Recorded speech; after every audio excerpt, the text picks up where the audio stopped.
Buckle up, because on MythBusters, revenge is a dish best served hot. So Revenge of the Myths, what's that about? In this episode, we are working off suggestions from fans for stuff that we've already done that we didn't necessarily mess up, but they have a suggestion of a way we can bump it up a level, ramp it way up. Like what? Hot water heaters. Fans love it when we blow them up.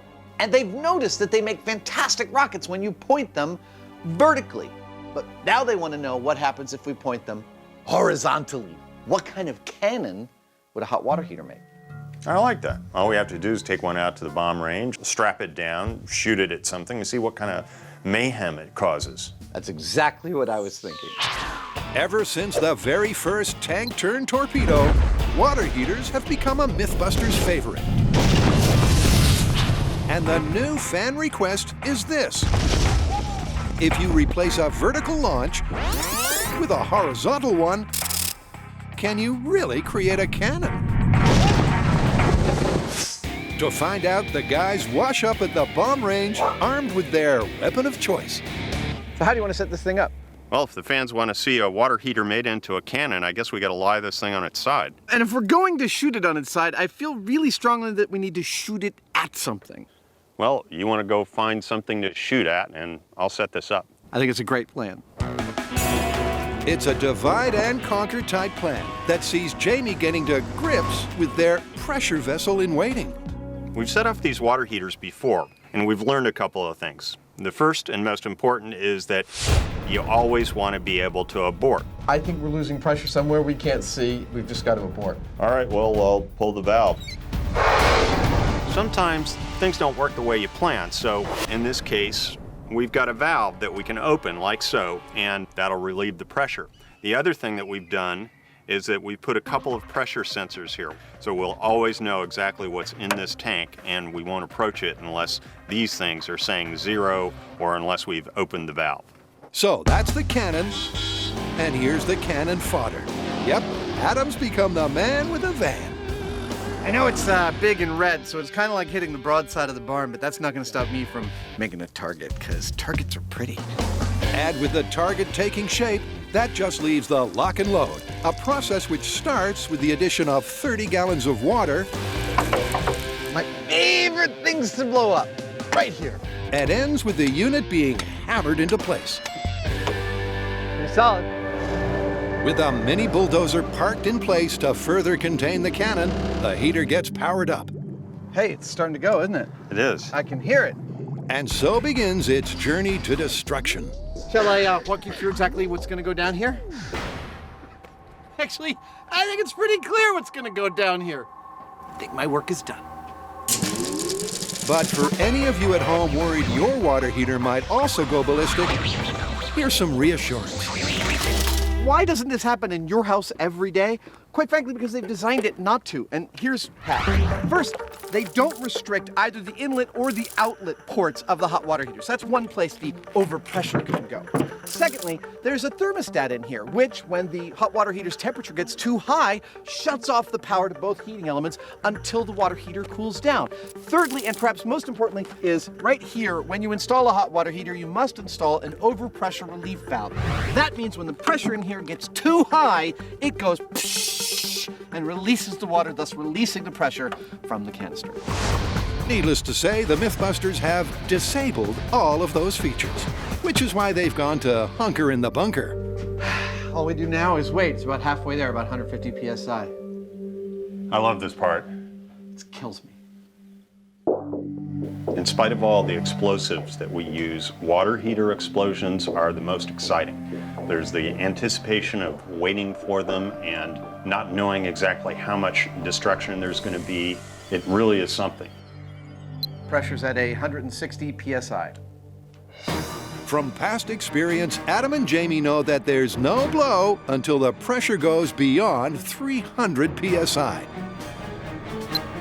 And 40 minutes later, 305 PSI. they're right in that butter zone.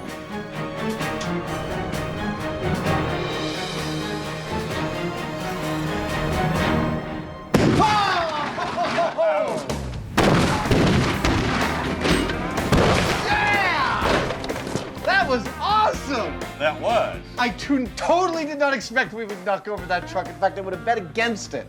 And we wheelied the little earth-moving machine. Like a geyser on steroids, the power of the cannon has quite literally blown the van away. And a closer inspection of the damage reveals just how forceful their firearm was. I found our projectile. That's the bottom of the hot water heater casing. And that, ooh, it's hot! That's the bottom of our hot water heater canister. With debris strewn far and wide, Well, that was the windshield. it's definitely mission accomplished. But that's given Adam and Jamie an idea. Dude, it threw our van on its side and it weighs 5,000 pounds. I would not have called that. Well, our little loader weighs 6,000, and it popped a wheelie as well as this is maybe a ton of lumber underneath it. So it moved like 12,000 pounds of stuff all from boiling water. It's a pretty effective cannon. Yeah, but you know what? I think we can do better. I think you're right. Well, that really worked well. The blast coming out of the bottom of the water heater was really focused. It did some impressive work, but I can't help but wonder what would happen if we actually really focused that energy. All we were throwing at the van was this piece of sheet metal on the bottom. What if it was a real projectile? Well, that's what the MythBusters are gunning for next.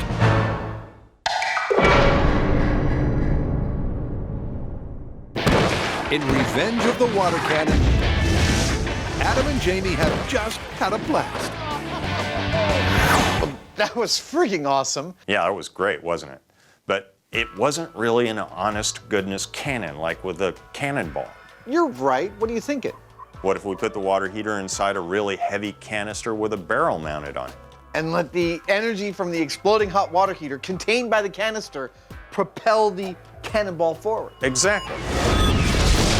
So, now we've seen the awesome power inherent in the hot water heater when you place it on its side, and it's not unimpressive. In fact, it's pretty incredible. We tipped a van over, we knocked a 6,000-pound digger backwards, and lifted 2,000 pounds of railroad ties. We find ourselves wondering, what happens if we took all that energy and focused it and compressed it? Yeah, that's what we're doing next. We're going to encase this hot water heater in steel. We're going to focus all this energy out a barrel, and I think we're going to come out with a pretty darned respectable cannon. With confidence high, Adam draws out the design. Here's what we've been talking about. A heavy steel casing canister with a hole in one end that the barrel attaches to. And the hot water heater, it fully contains it so that everything comes out that side. Well, there's one thing that concerns me, though. When the bottom blows out of this water heater, it's going towards the barrel and it could block it. So what if we welded a plate across the end of the canister so that when the bottom blows out, it's tipped forward, allowing the steam to go over it and into the barrel? Also, why not get as much power out of the cannonball as we can and make the barrel like 40 feet long? Yeah, up to a certain point, the longer the better, huh? Yeah. I hope it works. Me too. So with the design idea sorted, you might say it's full steam ahead. In we go. First, Jamie dives into the heater containment section. It's nice and cozy in here. Made of half-inch thick steel pipe. It should be strong enough, but Jamie's taken no chances. We've taken 3 heavy passes with the welder on this side of the flange, and we're going to do the same on the other side. It may seem kind of overkill, but we've seen what these water heaters can do. Meanwhile, Adam's taken aim with both barrels. For the barrel, I'm using 2 20-foot lengths of Schedule 40 pipe. That's good. That 40-foot length should give my cannonball plenty of time to go as fast as possible. We have clearance. We want to harness all of this cannon's steam power. Indeed. And after a quick 40-foot paint job, Adam's finished lock, stock, and barrel. I think it looks lovely, don't you? Which leaves just one thing, Jamie's base plate catcher. So we're going to put our water heater inside our canister and wait for it to blow. Now when it blows, its bottom, just like this one, is going to rocket towards the front of the canister. But because we don't want it to plug the hole that lets the steam into the barrel, we've put a heavy steel plate at the end of the canister so that this thing will tilt and let the steam flow up and over it and into the barrel without any turbulence. At least that's the idea. It's a good idea in theory, but will it work in practice? Well, back at the bomb range, the steam cannon will have to wait, because first to fire is the control. Before we fire off our steam cannon, we need to have something to compare it to. So we've gotten a hold of a honest-to-goodness traditional Civil War era cannon by the name of Old Moses. All we need is something to shoot at. And that's something Adam's already lined up. This is our target, 4 pallets full of hollow concrete bricks. What we're hoping is the bricks will have enough stopping power to halt the cannonball somewhere along its path within these 4 pallets so that we get a nice comparative metric as to how much power the cannon is putting out. If for some reason the cannonball makes it through all 4 of these pallets of bricks, well, we've got a 5th one filled with sand, and that is definitely going to stop it. How far do I think the ball's going to go into our stacks of bricks? Honestly, I have no idea. I think it may make it through the first one, and I don't think it's going to make it through the last one. And with those words of wisdom, Jamie gets off the fence and heads for cover. All right, everybody, this is for real. Cannon, ball, the control, and 3, 2, 1. Yeah!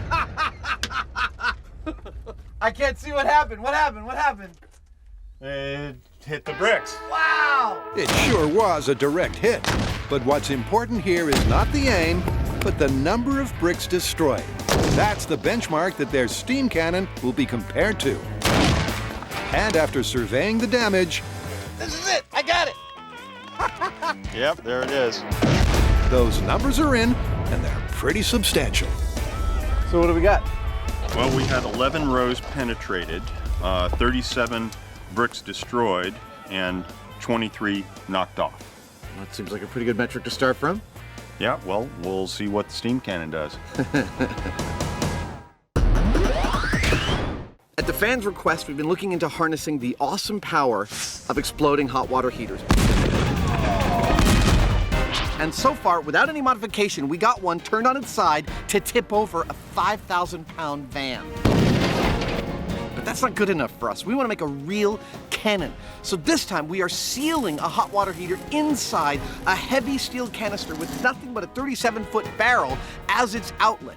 We've already fired a Civil War era cannon to give ourselves a metric as to how powerful a cannon should be. And we're hoping to exceed that. Beating the gunpowder benchmark with steam is definitely a tall order. But if any cannon can do it, it's this one. Provided it's fully operational, that is. Jamie's taking his siesta right now. It's a little known fact that he can only sleep in a tightly enclosed steel space with a generator going really nearby. It has to do with his childhood. You don't want to know the details. Assembly is definitely an all-hands-to-the-pump affair. But pretty soon, the cannon's locked, Okay, kill it. loaded, and zeroed in on the target.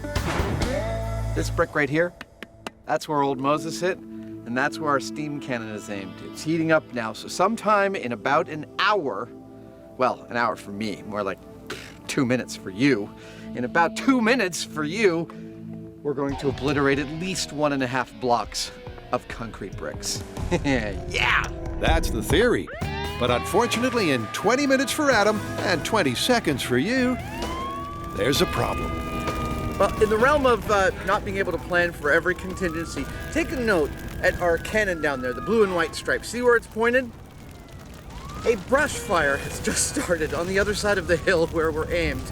And we have to stop heating our water heater so it doesn't, shoot any firemen. Who would have thought of that?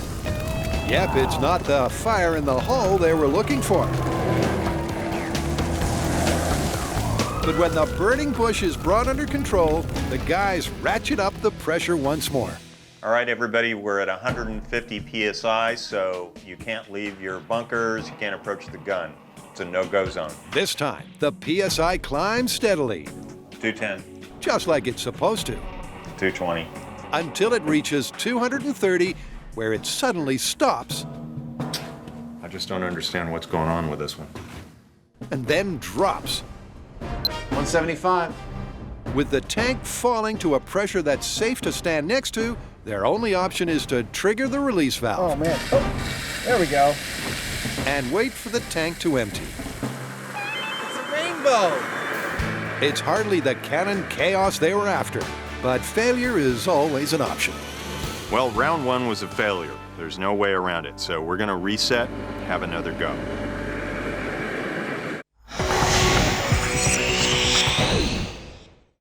With cannons behaving chaotically, it's time to switch gears. Remember excavator exuberance? I do. We tried rowing, water skiing, and climbing, all based on YouTube videos, and it turned out you could do all those things. Right. But But the fans wrote to us and said, with all that time and practice with those beautiful big excavators, why couldn't we have come up with our own crazy thing to do with them? okay, I like that. Well, what if you did something counterintuitive like little things with big machines? You mean like comically delicate operations with huge pieces of industrial equipment? Exactly. Love that. Let's totally do it. Last time round, Adam and Jamie's excavator viral videos were 3 for 3, This has got to be one of the strangest things that I've ever done. as each stunt based on pure mechanical power was confirmed. Holy crap, it's working! But now, in a viewer request fest, This is perfect! the MythBusters are taking a different tack. Oh, yeah. The seemingly impossible challenges they've set themselves And now for the thread. involve not brute force, but delicacy and precision. See whether that'll do it. Jamie's in the hot seat first. Granny here's got a problem. She's a little bit old, a little bit beyond her years, and she can't see very well. She's got socks to darn, but she can't thread her needle. So dutiful grandson Jamie's gonna help her in the only way he knows how, with large pieces of heavy industrial machinery. Now, this poses certain challenges. First off, the thing is so heavy that once you get it going, it's kind of hard to stop it, at least if you're talking like tiny, tiny fractions of an inch. Stop. Come in. And the second thing is that the controls themselves, well, they're just not that fine. You're nudging the bucket. So whether it'll actually make those little delicate movements we need or not is anybody's guess at this point. But after a few minutes of constant communication More? Yeah, a little bit more. and patented MythBuster perseverance, Oh! anybody's guess Oh! So close! turns into mission accomplished. Oh! Stop! We might have gotten it. Yes! It's in! Yeah! Pull it through! Don't believe it? Check this out. That is one threaded needle with an excavator. Nice work, Granny. Now you can get back to work on my socks. That was James Hyneman. Using a diesel-powered 38,000-pound hydraulic excavator, Jamie threaded a needle with surgical precision. Question is, can Adam pull off something more impressive? Let me walk you through how this is going to go. I'm going to try and pour a glass of wine from this bottle into this glass using that excavator. I've got an attachment on the bucket of my excavator that hopefully will allow me, with Jamie's help and guidance, to pick up this bottle of wine and tilt it. When it is properly aimed over the glass, I'm going to pull out a paintball gun and shoot this cap off the bottle of wine, hopefully releasing the wine into the glass. And if all goes well, we'll have a sip to celebrate. Once again, the MythBusters do their delicate digger dance. Am I lined up nice and level? Back just a hair. This time, easing Adam's wire arm over the bottle. Looking good. Yeah, you're clear. Awesome! Here we go, lifting the bottle of wine. Showing all the control of an excavator expert, Adam swiftly gets into position to prepare to pour. All right, let's uncork this puppy. With what else? A paintball gun. Safety is off. Here we go. Uncorking. Hey! You got it. That is pouring, baby. That's perfect. Tastes like paintball and victory.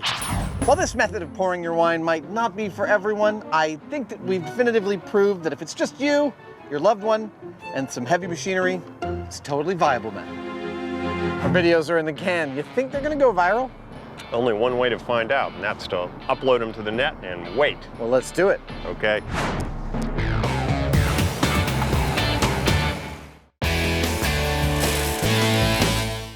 With wildfires and pressure leaks, So cantankerous. the water heater's first mission was a failure. It's a rainbow. But having replaced the culprit, a misfiring heating element, We are good. Everything's hooked up. the MythBusters are nearly set for take 2. You can see Jamie and me zapped back in time. We'd be like, we can provide you the ultimate weapon. As long as you've got a day to set it up and your enemy doesn't move for 6 hours at a time and you don't mind a one-day reload, we will smite them. Luckily, it's not the efficiency they're testing, it's the cannon's power. Well, everything's bolted in place and the thing is heating up. Shall we get to safety? I think it's time. Well, this is the second time we're attempting to set off the hot water heater inside our closed canister cannon, and hopefully the results will be far more spectacular than the first time. I hope this works. Third time's a charm. Yeah, but this is the second time. What does that mean for us? Remember that should this cannon go off, 200, they'll compare the subsequent brick destruction 210. to their earlier Civil War cannon tests. There she is. And to ensure an accurate comparison, the distance between the barrel and bricks is identical, 26 feet. Things are starting to happen really quickly now. We're increasing about a PSI every 6 seconds. That's fast. This time with no spontaneous combustion 280, or strange pressure plummets, 290, things are finally cooking with gas. 300, 300 psi? yeah, 310, 320.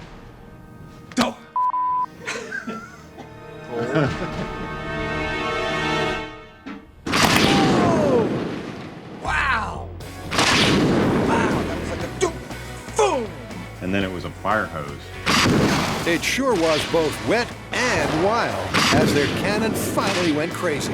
But how's the all-important damage shape up? Wow.